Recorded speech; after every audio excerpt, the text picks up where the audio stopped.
कृपया ध्यान दें, इस कहानी के सभी पात्र काल्पनिक हैं। अगर किसी से मेल पाया जाता है तो यह एक संयोग माना जाएगा। हमारा मकसद किसी भी धर्म, व्यक्ति, संप्रदाय इत्यादि को बिल्कुल भी ठेस पहुंचाना मकसद नहीं। धन्यवाद। अरे ओ रानी, सो रही हो क्या? अभी तक रानी की जेठानी जोर जोर से चिल्ला रही थी कि घर के आंगन में खड़े होकर रानी यानी तभी मैं भागती हुई अपने कमरे से निकली और बोली, दीदी आ गई मैं। जेठानी बोली, रानी तुम्हारा नाम रानी है, तुम रानी नहीं हो। मैंने तुम्हें रात में ही समझाया था कि सुबह को जल्दी उठ जाना तुम्हारी मुंह दिखाई की रस्म है। मैंने बोला, दीदी रात को नींद ही नहीं आई, जगाई नहीं, और मन में थोड़ा डर था कि सुबह आँख नहीं खुली तो। रजनी दीदी हंसती हुई बोली, रानी मेरी प्यारी देवरानी, जल्दी से घूंघट लो और माँ जी आ गई तो हंगामा हो जाएगा। मैंने घूंघट किया था तभी माँ जी वहाँ आ गई और कड़कड़ाते आवाज़ में बोली, चलो अब क्या यही गपशप मारती रहोगी तुम दोनों? हमने चलना शुरू ही किया था तभी माँ जी ने रजनी दीदी के कंधे पर हाथ रखा और बोली, पता है कहाँ से जाना है और कैसे जाना है? माँ जी ने बोला कि जब भी कोई बड़ा तुम्हारे सामने खड़ा हो तो हमेशा घूंघट में रहना और कम से कम अपने बड़ों के सामने आना और बिना घूंघट के तो कभी नहीं। रजनी दीदी कुछ बोली ही नहीं, बस अपना सर हिलाकर हाँ बोल दिया। मैंने भी बस अपना सर हाँ में हिलाया। माँ जी के जाने के बाद मैंने पूछा, रजनी दीदी आप तो स्कॉलर हो और इन सब चीज़ों को कैसे निभाते हो?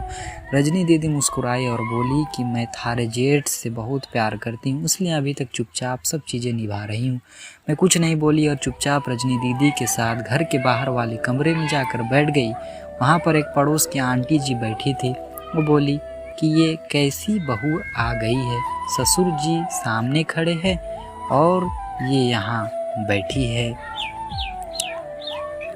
इसके बाद दोस्तों रजनी दीदी मुझे वहाँ से उठाकर मेरे कमरे में छोड़ेगी। 6 महीने यूं ही छोटी छोटी चीज़ों में बीत गए। फिर एक दिन मैं राहुल के साथ साड़ी लेने गई। राहुल का फ़ोन आया और वो दुकान के बाहर बात करने चला गया। साड़ी की दुकान पर मैं बेधड़क होकर साड़ियाँ देख रही थी। तभी साथ में बैठे हुए अंकल जी खांसे, 1 बार, फिर 2 बार, फिर 3 बार। मैंने साड़ी वाले भैया से बोला कि भैया इन अंकल जी को पानी दे दो, बहुत खांसी हो गई है इन्हें। अंकल जी भड़क उठे और बोले, क्या बदतमीजी लड़की हो, ये कुछ शर्म लिहाज है या नहीं? दुकान पर क्या हुआ? घर चली गई यह कहकर कि आती हूँ जरा कोई बुला रहा है। और रचना की बुआ जी बस मुस्कुरा रही थी। दोस्तों अगर अच्छा लगा हो तो एक सब्सक्राइब कर देना और लाइक शेयर जरूर करना दोस्तों। Thank you. राहुल बाहर आया और गाड़ी में बैठकर गाड़ी बहुत तेज़ चलाने लगा। मैंने धीमी आवाज़ में बोला, गाड़ी बहुत तेज़ चला रहे हो, कहीं एक्सीडेंट ना हो जाए। हम घर पहुँचे ही थे तभी माँ जी ज़ोर ज़ोर से चिल्लाते हुए बाहर आई, देखो ये आ गई रानी साहिबा, खानदान की इज्जत मिट्टी में मिलाकर। तभी रजनी दीदी आई और बोली, माँ जी मेरे शादी को 6 साल हो गए हैं, मैं अभी तक मामा जी को नहीं जानती, ये कैसे जानेगी? माँ जी ज़ोर से चिल्लाई, देखो कैसे चपड़ चपड़ जवान चल रही है इस रजनी की। कभी राहुल सबकी बात काटते हुए बोले, माँ ये दोनों सही बोल रहे हैं, अगर ये हमेशा घूंघट करके रहती तो ये मामा जी को कैसे पहचानेगी? और माँ आज मामा जी के फ़ोन पर तुमने पूरे घर की शांति को भंग कर दिया।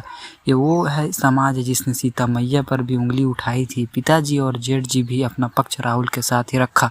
माँ जी थोड़ी देर सोचने के बाद वापस रजनी दीदी और मेरे पास आई और बोली कि तुम दोनों को अपनी मर्यादा पता है, मुझे उम्मीद है कि तुम कभी भी मेरा सिर शर्म से नीचे नहीं झुकने दोगे।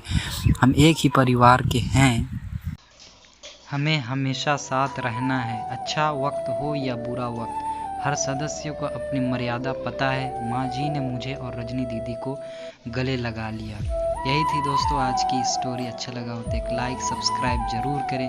मिलते हैं तब तक अगले वीडियो में। Thanks for watching.